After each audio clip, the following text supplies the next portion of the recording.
Muhogo ni zao la kawaida sana ambalo hata maandalizi yake ni ya kawaida mno na huuzwa katika mazingira ya kawaida pia, kama vile kwa matumizi ya kuchemsha, kuchoma ama kupikia futari, na ni maarufu wakati wa mifungo ya kidini.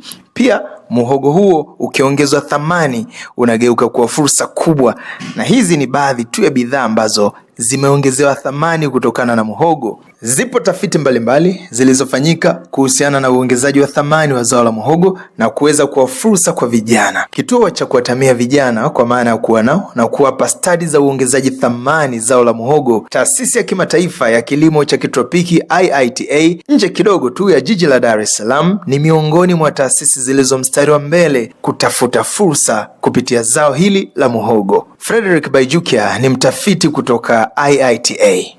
Tunao vijana ambao wamejiajiri katika usindikaji wa muhogo, kutengeneza unga, kutengeneza stachi, na wao tumewasaidia kuongeza ubora wa mazao hayo, lakini na kuweza kuyaongeza kwenye soko.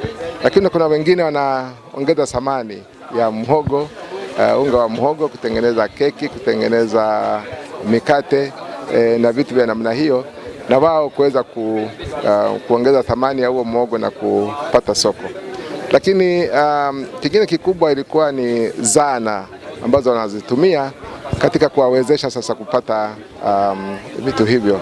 Na hapa leo tumepata mdau wetu ambaye ni Mtanzania, ambaye kwa kuangalia zile mashini au zana ambazo zimetoka nje, ambazo kwa mara nyingi huwa sio nzuri, hazifai vizuri katika mazingira yetu, lakini yeye anaweza kukaa akazichunguza, kaona ni mambo gani ya kuboresha kusudi ziweze kufaa katika mazingira yetu. Kwa hiyo tunataka tuboreshe hiyo kusudi hizi juhudi za serikali ambazo tayari serikali imeshajikomiti kuleta mashini na kweli umezileta, tuweze kuwa na watu wa namna hiyo ambao wanaweza kaziangalia hizo mashini, wakaziiga na kuweza kutengeneza vifuli vya namna hiyo, lakini na mambo mengineyo yanayoenda na zile mashini kusudi tusiweze kukwama katika uwekezaji wetu. Uongezaji wa thamani ya vyakula mbalimbali vya hapa nchini imeleta fursa lukuki kwa vijana ambao sasa hawaishii tu kulima, bali wanaongeza thamani ya mazao ya chakula. Miongoni mwa mazao ambayo vijana wamejitoa kimasomaso kuyaboresha ni pamoja na kulima na kuongeza thamani ya mihogo ambayo kwa sasa inazalisha unga, mikate, keki na bidhaa nyingine. Kupitia programu iliyopewa jina la Kijana katika Kilimo Biashara, imewafikia vijana na akina mama wakulima ambao wamepewa mafunzo kwenye maeneo ya utaalamu wa mazao mbalimbali, pamoja na kuongeza thamani ya mazao hayo na namna ya kupata mitaji na masoko. Veronica Kebwe ni mratibu wa programu hiyo. Chini ya taasisi ya IITA tuna program ya Kijana katika Kilimo Biashara, na kupitia programu hii ya vijana tumeweza kufikia vijana wengi. Tumefikia vijana na wakina mama wakulima kwenye mikoa na wilaya tofauti za Tanzania. Lakini pia kwenye programu zetu tunatoa mafunzo katika maeneo makuu matatu. Kwanza ni katika swala zima la technical aspect, ambazo tunawapatia utaalamu wa kitu au zao husika. Na katika programu zetu tunaangalia value chain nzima ya kilimo biashara. Tunaposema kilimo sio kwenda tu shambani. Kilimo kina nodi tatu. Unaweza kwenda kilimo cha shambani, kilimo cha kuchakata kwa maana ya kuprocessing, lakini kilimo pia cha marketing kwa maana ya uuzaji. Huyo pia ni mtu ambaye tunamuona yuko kwenye kilimo biashara. Kwa vijana ambao tunawafundisha, tunawapatia hizo elimu na taaluma nzima ya zao husika kulingana na zao lipi amelipenda. Na katika mafunzo yetu tunawapatia vijana mafunzo kulingana na yeye anataka nini. Hatumpi kijana sisi tunachotaka, tunampa anachokitaka, kwa sababu tunaamini akifanya anachokitaka atafanya kilimo biashara vizuri na kitakuwa na tija kwake. Kwa hiyo baada ya kumpa hiyo elimu ya utaaluma au taaluma ya kile kitu anachokitaka, tunasema technical skills, tunawapatia entrepreneurship skills, kwa maana wapate elimu ya biashara, namna gani anaweza akaweka rekodi zake vizuri, namna gani anaweza akajua hapa nimepata faida, nimepata hasara. Lakini pia tunawapatia elimu ya fedha. Elimu ya fedha IITA kama IITA hatuna wataalamu kusema ni wa fedha, lakini tunashirikiana na mabenki pamoja na watu wa maendeleo ya jamii ambao wao wanawezesha vijana pia kupata ile 4% ya mikopo.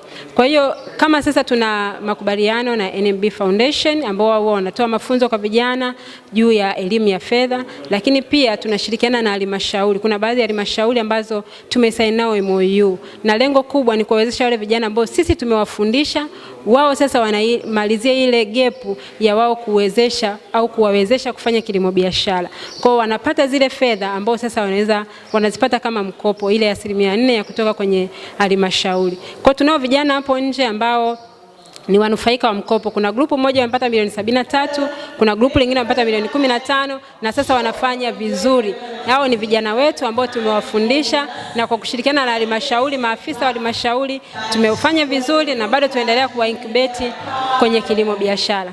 Vijana ambao walifanikiwa kuwa kwenye vikundi na kupewa mafunzo kwao ilikuwa nafasi adhimu ya kuwanoa na kuwafikisha walipo hii leo, ambao wamefanikiwa kupata soko la kuongeza thamani ya muhogo kutoka 10% hadi 40%.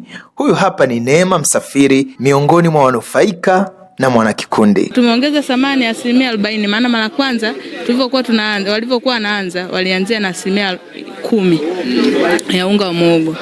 Lakini sasa hivi tumepanda mpaka 40% na sokoni viko vizuri sana. 10% mpaka 40%. Na mnatengeneza hapa vitu vya aina gani ambavyo mtu anaweza kuona? Kuna keki, kuna kokoto na cooking. Una ujumbe gani kwa watu ambao wapo nyuma yako au kwa jamii ya Kitanzania? Kila kitu kinachokuja ni fursa. Kila kitu tuseme kwamba siwezi. Kila kitu ukifundishwa unaweza. Tunawashukuru ITA kwa sababu mara kwanza waliita kama kikundi. Umeona? Lakini baada ya vikundi wamepata wengine manufaa wengi sana. Kwa sababu kuna wengine wafanyakazi, kuna vikundi vingine, bakery zingine tunaitwa kwa ajili ya kufanyaje? Kutoa haya mafunzo kwa ajili ya unga wa muhogo. Wapo Watanzania ambao wamefanya tafiti na kuja na mashine ambazo zinafaa kwenye mazingira ya hapa nchini, na mashine hizo zimekuwa na mchango mkubwa kwenye kuongeza thamani ya zao la muhogo, kama unavyozungumziwa na vijana wa Luguruni kwa Gamba, Dar es Salaam.